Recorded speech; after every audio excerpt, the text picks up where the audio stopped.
Hi நண்பா, உங்கள் Tamil. Today ஒரு இம்பார்ட்டன்ட் நியூஸ் தான் பார்க்குறோம். கண்டிப்பாக டிஎன்பிஎஸ்சியில் வரப்போகிற எல்லா எக்ஸாம்லேயும் ஸ்போர்ட்ஸ் பற்றி கண்டிப்பாக கொஸ்டின் இருக்கும், இருக்காமல் இருக்காது. ஏன்னா நம்ம எல்லாமே தெளிவாக கரண்ட் ஈவெண்ட்ஸு ஸ்போர்ட்ஸ் எல்லாம் படிச்சுட்டு போனால் மட்டும்தான் நம்ம பாஸ் பண்ண முடியும். அதனால் எந்த ஸ்போர்ட்ஸ் நியூஸும் நீங்கள் மிஸ் பண்ணாதீங்க, மறக்காமல் நோட் பண்ணுங்கள். என்னென்னா இன்றைக்கி என்ன பார்க்க போகிறோன்னா ஹாட்ரிக் பதக்கம். ஓகேங்களா, ஹாட்ரிக் பதக்கம் வரலாறு படத்தை மாரிப்பன். ஓகேங்களா, மாரிப்பன் ஏற்கனவே உங்களுக்கு எல்லாருக்கும் தெரியும். என்னென்னா பாரிஸ் பாராலிம்பிக்கில் உயரம் தாண்டுதல் போட்டியில் வெண்கலம் பதக்கம் வென்றார் தமிழ்நாட்டை சேர்ந்த மாரிப்பன் தங்கவேலு.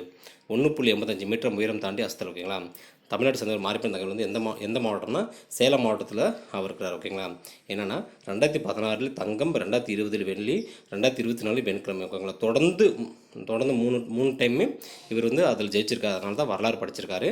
இப்போ பாராலிம்பிக்கில் தொடர்ந்து 3 முறை பதக்கம் வென்ற முதல் இந்திய வீரர் என்ற வரலாற்று சாதனை படுத்துகிறார். ஓகேங்களா, முதல் இந்திய வீரர் இவர் தான். ஓகேங்களா, தொடர்ந்து அந்த போட்டியில் 2016 ஜெயிச்சிருக்கிறாரு, 2020 ஜெயிச்சிருக்காரு, 2024 தொடர்ந்து ஜெயிச்சிருக்காரு. ஓகேங்களா, தங்கம், வெள்ளி, வெண்கலம்ட்டு தொடர்ந்து ஃபஸ்ட்டு தங்கம், 2வது வெள்ளி, 3வது வெண்கலம் அப்படின்ட்டு தொடர்ந்து ஜெயிச்சிருக்காரு. ஓகேங்களா, அதனால் இவரை பற்றி நம்ம தெரிஞ்சுக்க வேண்டியது மறக்காம நோட் பண்ணுவீங்க. கண்டிப்பாக 2024 இதை கேட்கலாம். 2020 என்ன பண்ணாங்க, என்ன தங்கம், வெள்ளியா வெண்கலமாக தங்கமாக வாங்கினாங்க கொஸ்டின் வந்துடும். ஏன்னா இப்போ நீங்கள் இப்போ ரீசெண்டாக நடந்த எல்லா டிஎன்பிஎஸ்சி எக்ஸாம்லையும் கொரோனா 2020, 2021 அப்படிலாம் வந்தது. சரிங்களா, அதை பற்றி அப்போ என்ன மருந்து யூஸ் பண்ணாங்க அப்படின்ட்டு அந்த கொஸ்டினெல்லாம் இப்போ கேட்க ஆரம்பிச்சிட்டாங்க. சரிங்களா, அதனால் எதையுமே மிஸ் பண்ணாமல் நோட்டில் எழுதி வச்சுக்கோங்க. கண்டிப்பாக பின்னாடி நமக்கு யூஸ்ஃபுல்லாக இருக்கும்.